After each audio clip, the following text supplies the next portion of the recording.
Okay, so here we have Joseph Galloway. He eventually served as part of the First Continental Congress. Just a little bit about him. So he was born in West River, Maryland in 1731. He entered practice as a lawyer at the tender age of 16. So basically he was a teenager, still in high school by today's standards. That was in 1747. So he was pleading cases to the Pennsylvania Supreme Court by age 20. So he just had a lot of really early success. He was a very capable young man, at a really young age, which was highly impressive. Essentially, going on to, by age 25, serving on the Provincial Assembly. And then, as from there, he went on from 1766 to 1777, he served as Speaker for his Provincial Assembly. So he had a lot of clout. He was doing a lot of... He goes on to... he argues a lot of cases, on the Supreme Court for, the province or the colony of Pennsylvania. And eventually he's elected to be a delegate to Continental Congress. So in 1774, he sets forth a plan of a proposed union between Great Britain and the colonies. And this plan is rejected by one vote. So here we have Joseph Galloway. He's arguing for this plan. He wants to preserve this union between the colonies and Great Britain.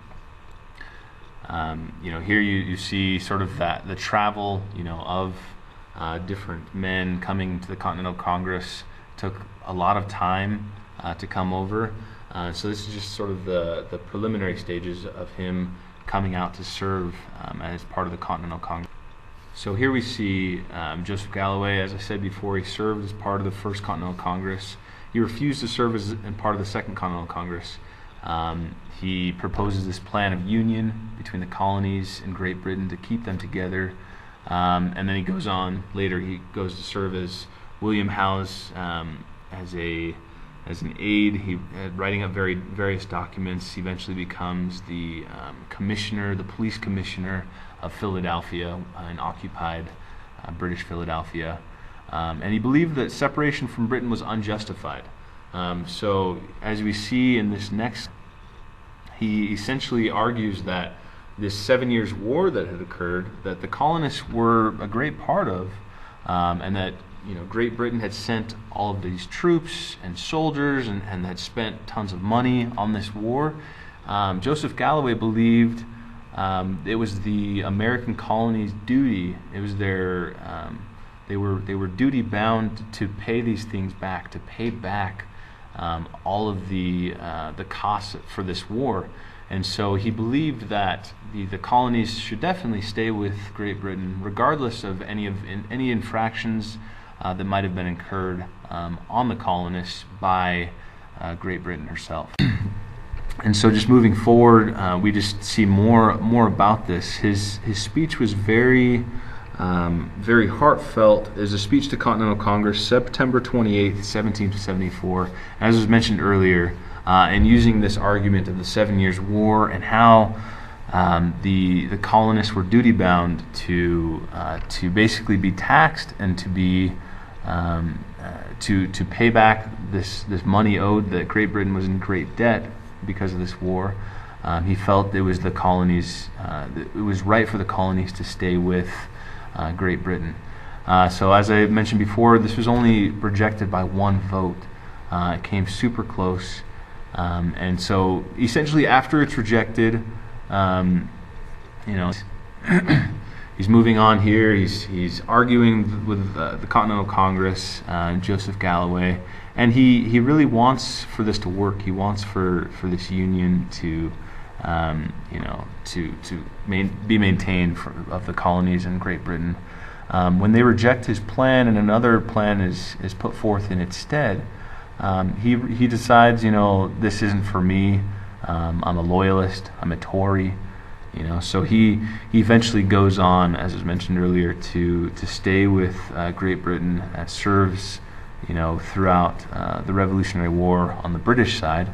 And then later on, over the years, he fights for essentially for the rights of the Loyalists who fought with Great Britain. He fights for their rights to be repaid for all of the different various duties they did for Great Britain.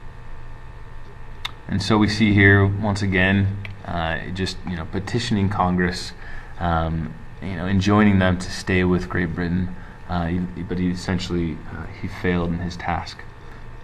So Joseph Galloway goes on to write the story of the American Rebellion from his perspective, and just sort of talking about how the rebellion came about, talking about how the majority of the colonists themselves were not necessarily for this revolution.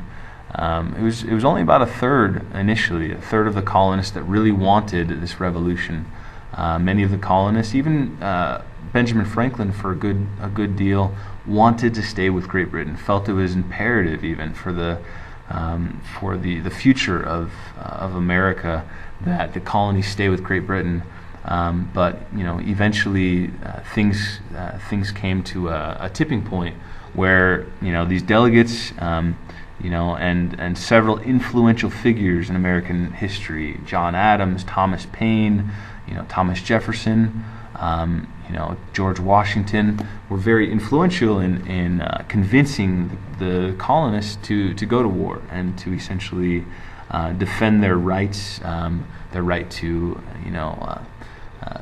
representation in Parliament, their rights to redress of grievances, their rights to govern themselves, in fighting this war, this Revolutionary War. And so Galloway is opposed to this idea.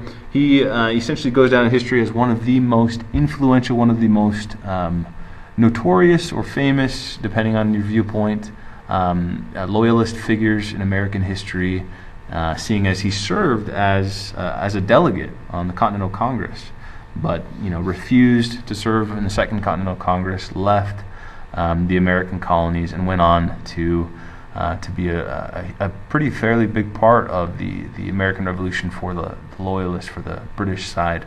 So that's just a little bit about Joseph Galloway. Super interesting figure, definitely someone to look more into. And thanks so much. This is Mr. Chavez signing out.